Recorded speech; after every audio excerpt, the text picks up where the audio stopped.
Greetings, one and all. A good month, a good year, a good life. Super Thursdays from the Holy Land, the Holy Apple, the Holy Hilltop.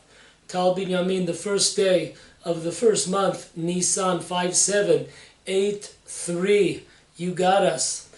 2 weeks, exactly 2 weeks right before the Passover holiday. Today, such an important class, as we always say. Get it out, share it with people, send it out. I just want to say that this class goes out on one channel. We used to have 2 channels. Now we have 1 channel. And if anybody has any ideas who I could hitch up with to get this message out, these important messages out, that would be a big service. Okay, today's class, not sure if it's going to be 1 part or 2 parts. Debunking 4 fundamental misconceptions on the Passover holiday. Debunking 4 misconceptional concepts on the holiday of Passover. Okay, misconception number 1. Free at last. I have a dream. MLK. It is true that in our prayers on the holiday of Passover we say Zman Cherutenu, time of freedom. Since Passover, especially in our day, especially in the Western world, Passover has become kind of a symbol, an icon of some kind of freedom movement from slavery, big time. In fact, if I'm not mistaken, it was Obama that began a mock, invited a few Jewish leaders to Washington to a mock seder of Passover. Almost all Jews, no matter how assimilated they are, no matter how atheistic they might be or antagonistic, almost all Jews celebrate Passover. I mean, at least to have a couple of matzah balls and eat that cardboard. At least that, bottom line. In the Western world, there's a slogan that says it all. Freedom is everything. I don't remember who said that, but there definitely is that quote. Freedom is everything. Those of us from the Western world are familiar with a lot of slogans. Just do it. Just do it. Statue of Liberty. It's like an idol. It's a statue, kind of idol worshipping freedom. We have my body, my choice. That's a big one. Live and let live. Give me liberty or give me death. So those are a few of them. Now, that is the conception of freedom in the world. I could do, I could say, I could dress, I could do anything that I want to do. So our question is, we're talking about 4 misconceptions.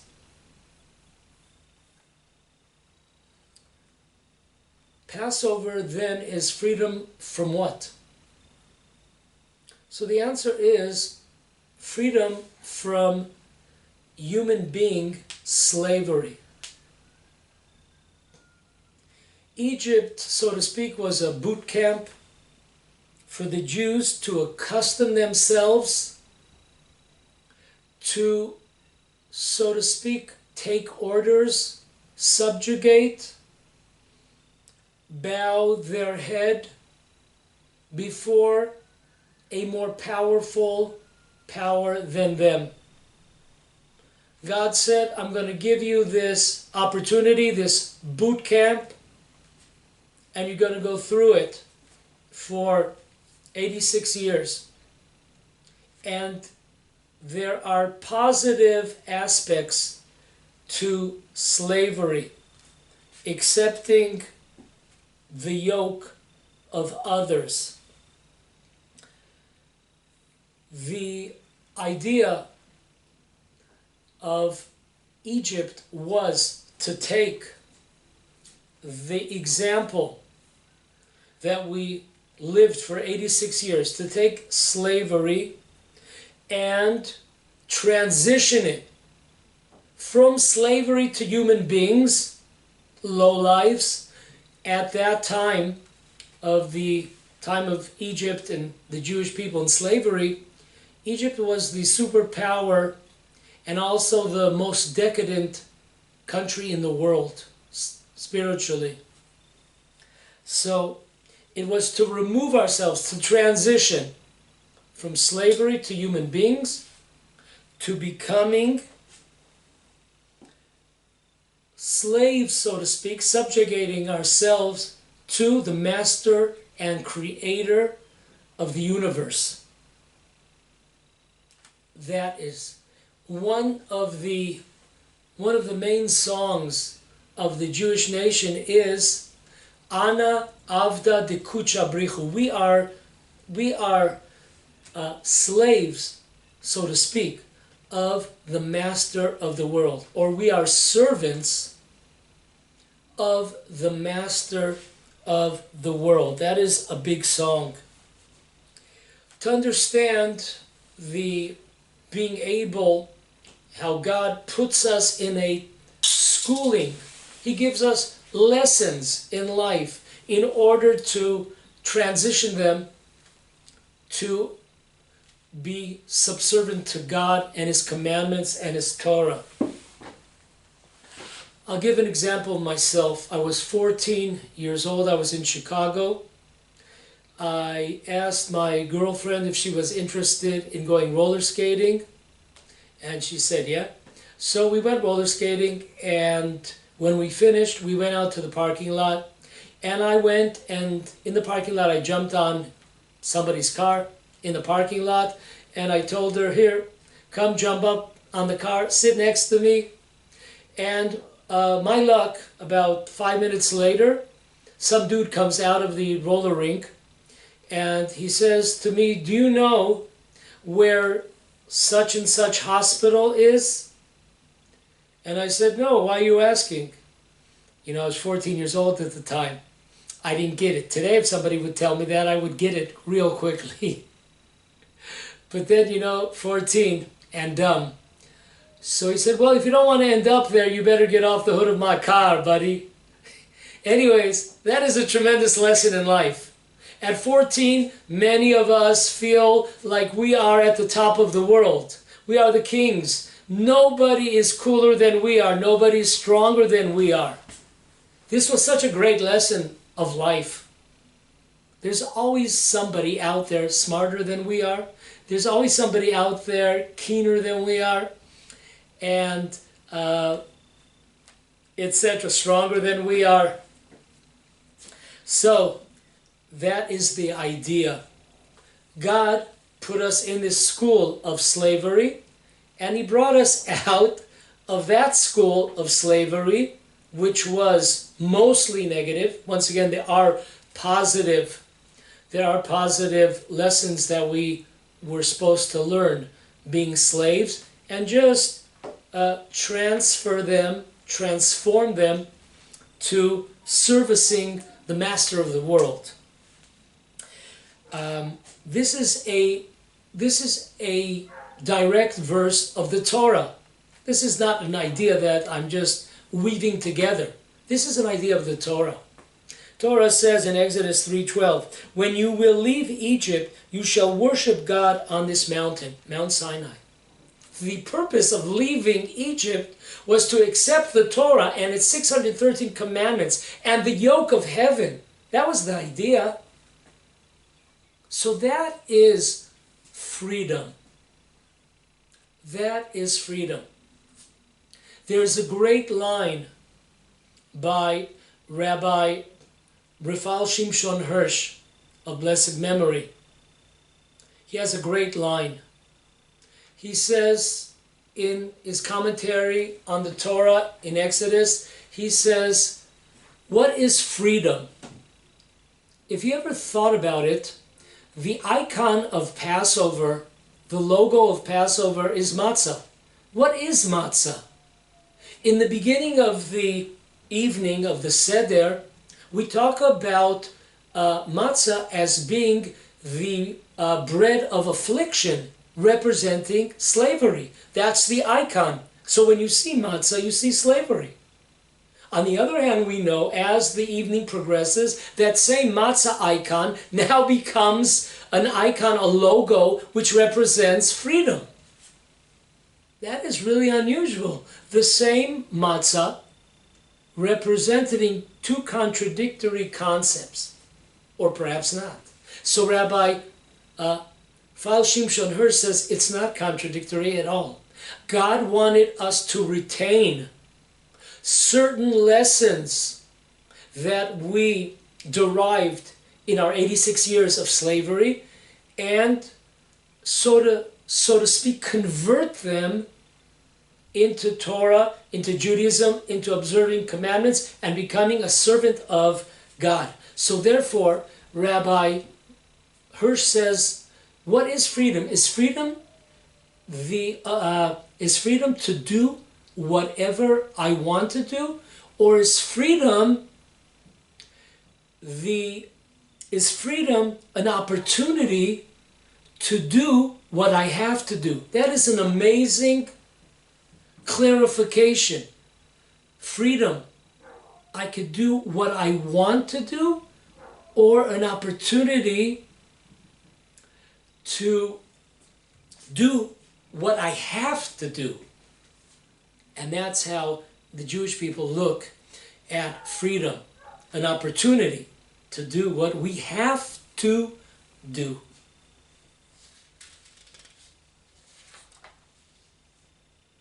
Is there slavery today? First of all, on a side note, there are approximately in the world 50 million slaves. Right this very minute as we're talking, there are 50 million slaves in the world. Hard to believe, we're not accustomed to seeing this, but those are the facts of life, 50 million. And the answer, besides being 50 million slaves, the answer is everyone is a slave. Everyone in the world is a slave. Our free choice is to choose to be a slave of whatever, blank. Once again, God created us in a world just like the idea of freedom. The idea of freedom is not real reality, because the way that God set up the world here, it doesn't matter who you are. We have a life. God sends us challenges over and over, physical, financial, family, marital, you name it. The list goes on. Health challenges. God did not bring us into the world to sit down on the gate, sit down on the bench, and just kick back. You know, it's like they say, hang loose. That is not life. It doesn't matter who you are. That is not reality. Do we have times like that? Yes. But all of us know, especially if you're older, you know what I'm talking about. God created challenges. This whole world is a school, so to speak, of opportunity to grow, or, God forbid, the opposite, to sink. So therefore, the answer to the question, besides the 50 million, that are being whipped, every one of us is a slave. Today, especially, to ask the question today, are there slaves? Forget about the 50 million. I'm talking about look outside. Just look outside in the world, what is going on. I would say it's so simple.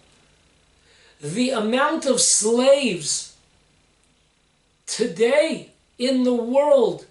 There has never been more slaves than in our times. And when I'm talking about slaves, I'm not talking about the ones with the whip. I'm talking about the ones with the so-called smartphones. I'm talking about people that are addicted to drugs, addicted to to alcohol, to pornography, to lust, our desires, our evil inclination, money, honor, slave to honor, materialism. There has never been any generation that we have seen to the degree of slaves that we see today, unfortunately. The Torah comes by, Ethics of the Father, chapter 6, paragraph 2. There is no free man other than a person who learns the Torah of God. Once again, listen closely. There is no free man, woman, except for those that delve in the study of Torah. Like we said, everyone in the world is a slave. Everyone in the world believes. The only question, our only challenge is, what do we choose to believe in? Some believe in black cats walking by, or a ladder, or the 13th floor, lucky 13. We are all believers, we are all slaves. We choose what we decide to be slaves to. So, every day, if that's true, how can we say every day in our prayers, thank God that I am not a slave? But we just said, there is no free man except for those that delve in the study of Torah. Right. But to understand the Torah outlook, there are different ways to look at slavery.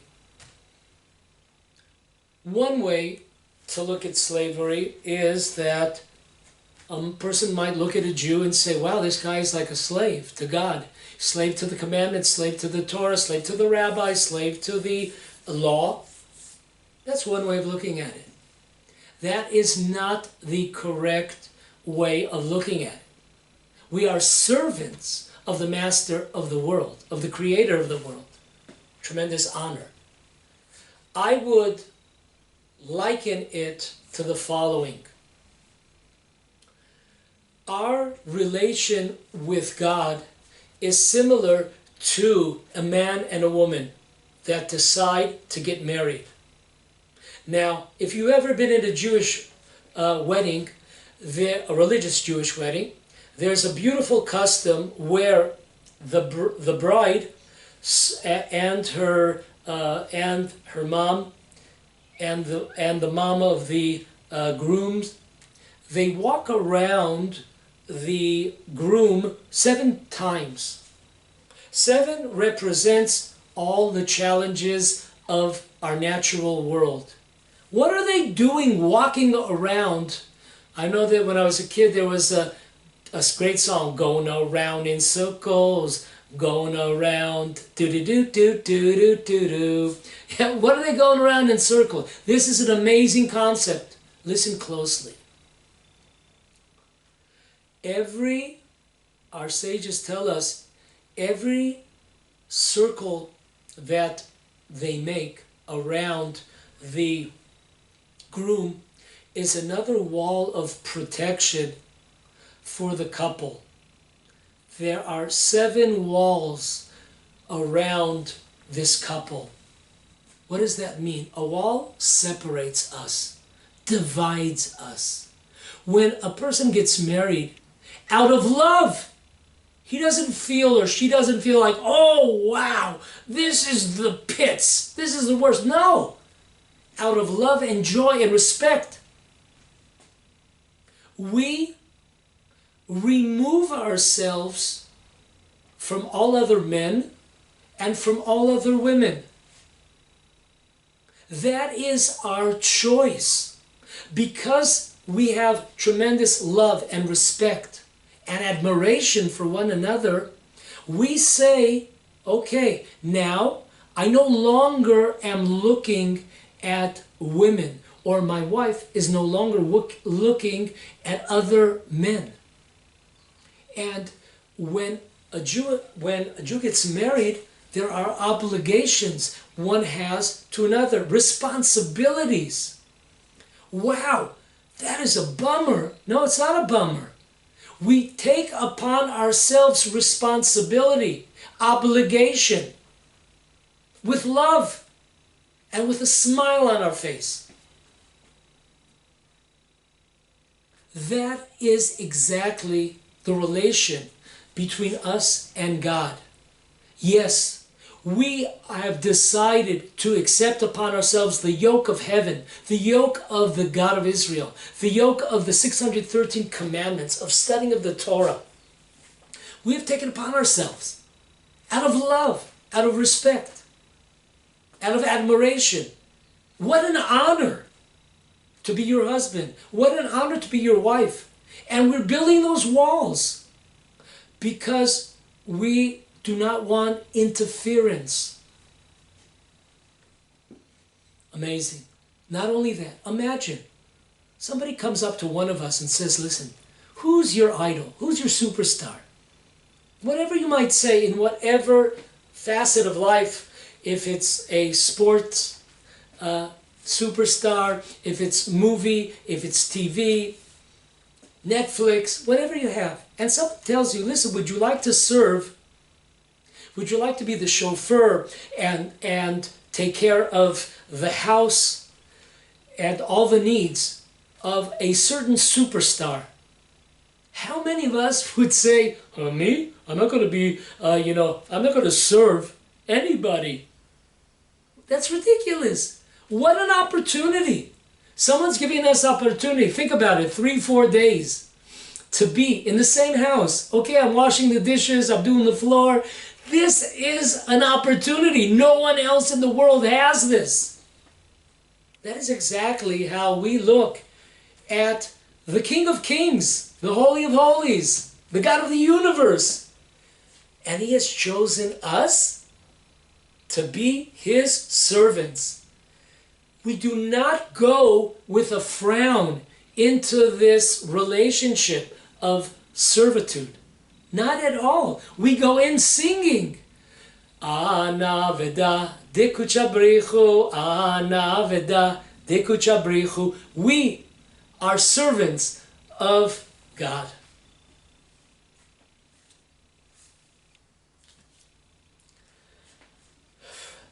Folks, Passover, when it comes to freedom, it's a stepping stone. It's just the beginning. This is an amazing idea. The Zohar, in a few places, I'll just give two. The Zohar writes in Exodus 182, side B, or Leviticus, page 95, side B. He asks a great question.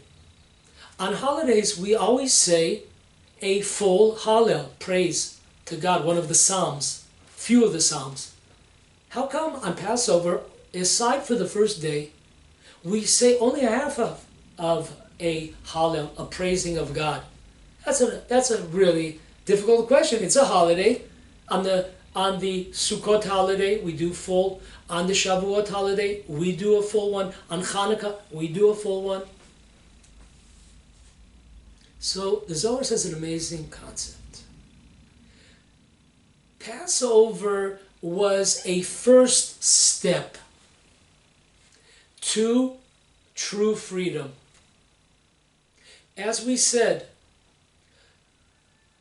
according to Rabbi Hirsch, freedom, true freedom, is the ability, the opportunity to do what we have to.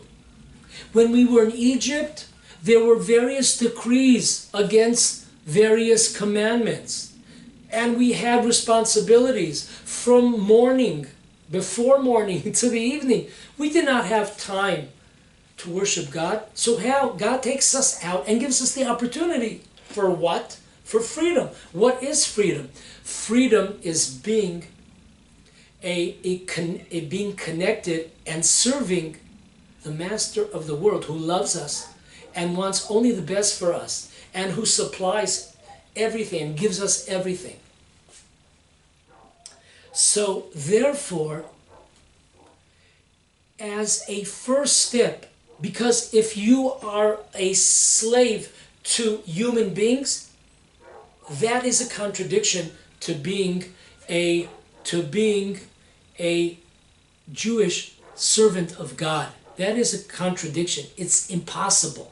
So first we need independence. But independence not for the sake of independence. 49 days later, we have a full Hallel. Why? The Zohar says, the Holy Zohar says, these two holidays are really one holiday. The first days of Passover and the last day of Passover is really the holiday of Shavuot, when we receive the Torah. This is all one unit. This is one connection. And therefore, when we reach the level of receiving God's Torah and 613 commandments, that we begin observing, that we are obligated now, therefore now we say and we rejoice that we've taken our independence, we've taken our freedom, that God freed us from slavery, from Egypt, from men, from human beings, and now we are able to fulfill all our obligations. And that is exactly the idea. Today when I went to teach in the kindergarten, I saw a gigantic poster that the 5-year-old and 6-year-old made, a beautiful drawing outside. Everyone chipped in, all the kids, and it says there, Happy Holiday. So I was sure they was talking about Passover, but I looked closely at it, and there were a lot of Israeli flags. So I understood that, because there's a long break of Passover and then they come back, there's only like a week or so before the Independence Day. This is actually not a Passover sign outside that they've hung up. It's actually a sign for Independence Day. Now, independence is a must. In fact, most of the Jewish law commentators explain that to really observe the commandment of living in Israel, in the land of Israel, we have to be our own bosses. We have to be we are responsible for our destiny. You could live here, but once we're under the rule of the nations of the world, we are not independent. We are kind of slaves to them. And that's not really the wholesome commandment of settling the land of Israel. So it is of great importance, this first stage called independence, but not independence for independence sake, as there's this line that can drive you out of your mind in the national anthem of Israel, to be a free people. What does that mean, to be a free people? So to a lot of people, what does it mean? It means we could desecrate Sabbath. It means we don't have to eat kosher. It means that we could do anything we want. No. That's not the idea. The idea is to use independence as a tool to achieve living freely in the land of Israel under the guidance and the law and rule of God. That's the idea. Not independence for independence. If we take the Independence Day celebration and we become slaves to our desires and lusts and materialism, Therefore, we haven't done anything here. But if we use this as an opportunity to become a holy nation, to become the nation of God, then this day has a tremendous meaning. It is similar to Passover. Now we have the opportunity to be subservient to God.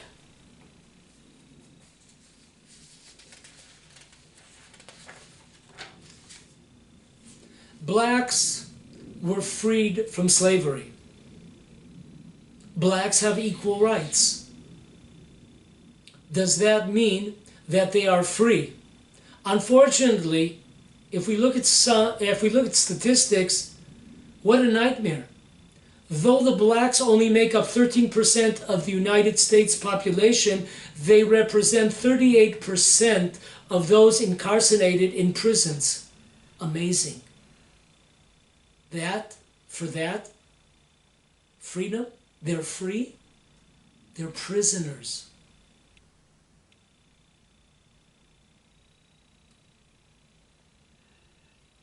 So, dear friends, Passover is not freedom for the sake of freedom. Passover is a stepping stone to be independent and receiving the yoke of heaven, receiving God's Torah and commandments in the land of Israel, and living as an example, a light to all of the nations of the world, how a nation is supposed to live. In the Washington Memorial for Veterans, on the gigantic wall for the veterans that fell in the Korean War, there is a slogan there: freedom is not free. Most people understand it. The average Joe would understand it. Oh, you got to fight. You have to fight in the army for freedom. But I look at it totally different. I see this as a prophetic statement. How true it is. Freedom is not free. Which means the Western outlook of what freedom is slavery. To all our desires and lusts, and we gave the whole list. That is an amazing prophetic statement, which they didn't mean it in that way, but that is so true. Freedom is not free. There's an amazing line in the Ethics of Our Fathers in the name of Rabbi Yehudah ben Kana. Rabbi Yehudah ben Kana, in chapter 3, paragraph 5, says an amazing thing. Those that accept upon themselves the yoke of Torah, the yoke of heaven, God will remove from them the yoke of man, the yoke of governments, and making a living. Those that eliminate, those that remove from themselves the yoke of heaven, the yoke of Torah, God will make sure to receive the yoke of government, of man, and working and making a living. That is an amazing statement. That is an amazing statement. I heard this in the name of Rabbi Ashkenazi from Chabad. Amazing idea. There's an unusual Zohar. The Holy Zohar says that when you look at the verse that talks about slavery, that the Jewish people were enslaved, the Zohar takes it out of context and starts giving us what the Jews were doing in Egypt was a type of how we learn the Torah. There are various principles of how we learn and deduce and derive from various verses all kinds of concepts, all kinds of Jewish law concepts, etc. What in the world is going on? That's what they were doing in Egypt. They were delving in the Talmudic study and how to deduct and to detract various lessons from the Torah. He says an amazing idea. The Jewish people were in Egypt for 210 years when Jacob went down. But most of that time, except for 86 years, they were doing pretty well. Why is that? Because of the fact that they accepted upon themselves the yoke of heaven and the yoke of Torah as it was understood before the receiving of the Torah. And therefore, that's what the Zohar comes to tell us. This is an amazing, beautiful idea. Because of the fact, just like it says in this Mishnah, those that accept the yoke of heaven, the yoke of Torah, God removes from them the yoke of government, of earning a living. So therefore, as long as we had the yoke of heaven on us, we were free. Once we stopped that and we wanted to become like the Egyptians, as the Torah is full of telling how the Jewish people, over the years, over time, they declined, their spiritual level declined until they were on the 49th level of impurity. That is amazing. And therefore, slavery hit in. Because as we said, there is no choice if you're going to be a slave or not. The only question we have is, are we going to be a slave? What are we going to be a slave to? Either you're a slave to God, to the yoke of heaven, to His Torah, to the commandments, or you're a slave to man, to government, to making a living, etc. So freedom is not free. A person has to work on their characteristic traits. A person has to work on themselves to not fall before their desires, before their evil inclination. That is a free person. So beautiful statement there in the Washington Memorial. Yes, for sure, Western freedom is not free at all. So that's misconception 1. Hopefully we debunked that. Debunking, lesson number 2.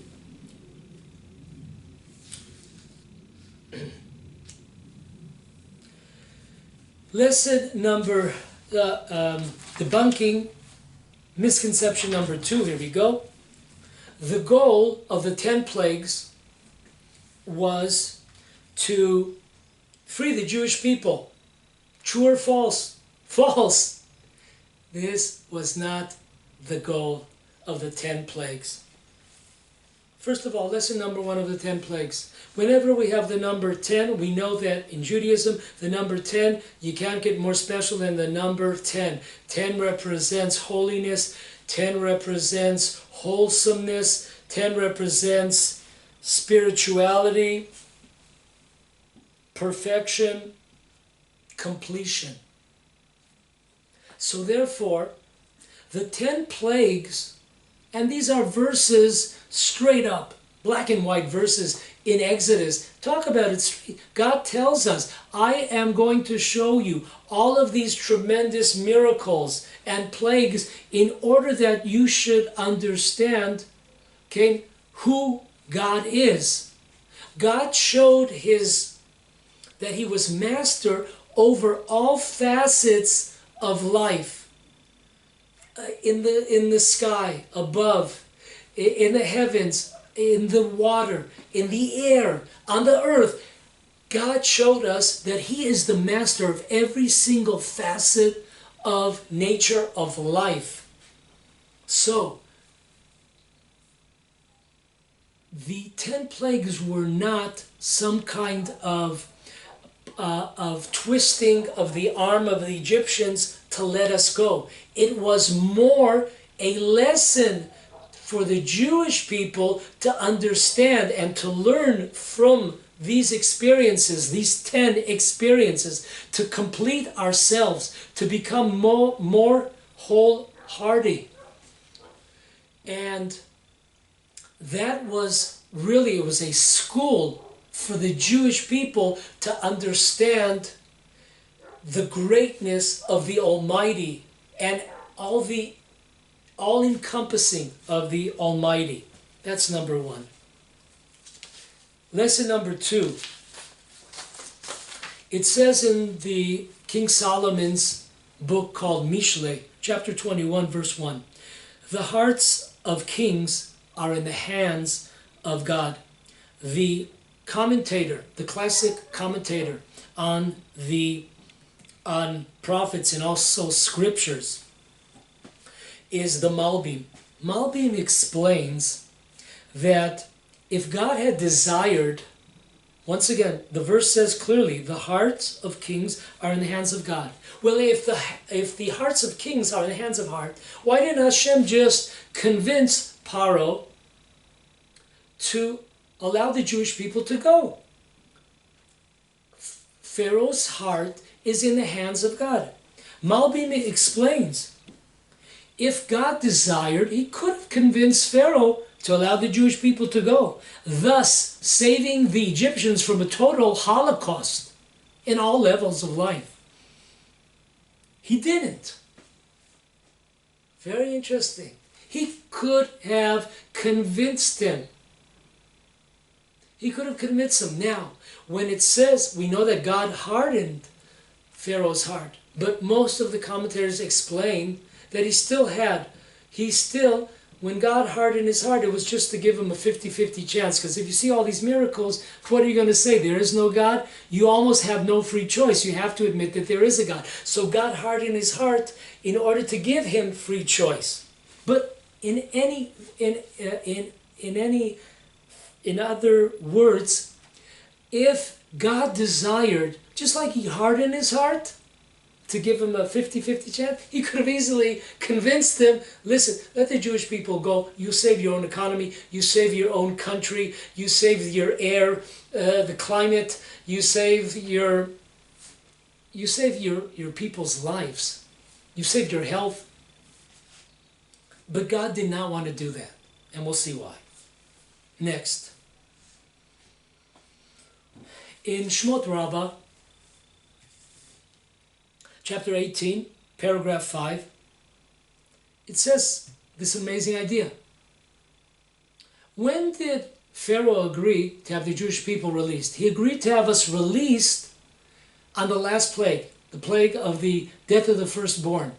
So, anybody, a first grader, should ask the question, 1 second, if this plague called the smiting of the firstborn, this was able to free the Jewish people. So if the purpose of the 10 plagues are to free the Jewish people, so why don't we just forget the 9 and just go to the big time? Let's go for the big hitter, the 10th plague. And God could have saved the Egyptians. Don't forget, when we're talking about Egyptians, we might, think about people with whips. But let's get real. Egypt, every single plague affected who? It affected handicapped people. It affected men. It affected women. It affected children. It affected babies. The sick people, limited people. This is big time. Why didn't Hashem? This is a question that our sages are asking. Why didn't God just bring one plague called the smiting of the firstborn, and Jewish people leave? The only people that suffered were the firstborn, how many there are, and that's it. Egypt could have been saved from this hell. This hell lasted for 1 year. So instead of 1 year, we could have just had it for a week or so. But God did not spare the 9 plagues. So we see very clearly, God controls.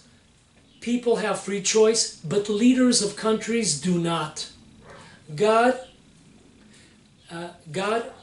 is in control of leaders because they represent nations. So God controls them. God could have switched. God could have convinced Pharaoh to let the Jewish people go without any plagues. Okay, and if he was still stubborn, so 1 plague, but not 9, more. So we see there's something, it's not to free the Jewish people. If God wanted to free the Jewish people, he could have done it without any plagues. The real reason our sages tell us for the 10 plagues is punishment, revenge, measure for measure against the Egyptian nation.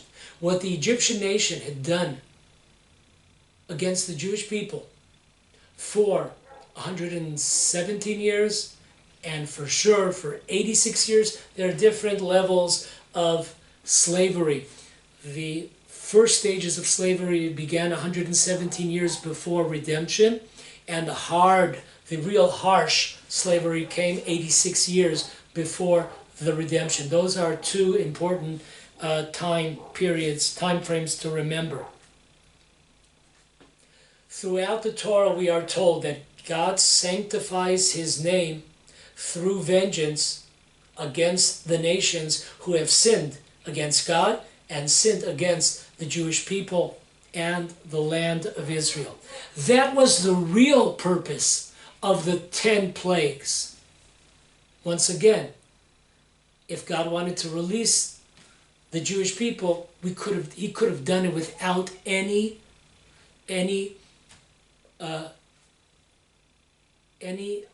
punishment, nothing would have happened to the Egyptian people. They would have been saved from everything. But he didn't choose that way. And that's why. So that's misconception number 2. The 10 plagues were not to free the Jewish people.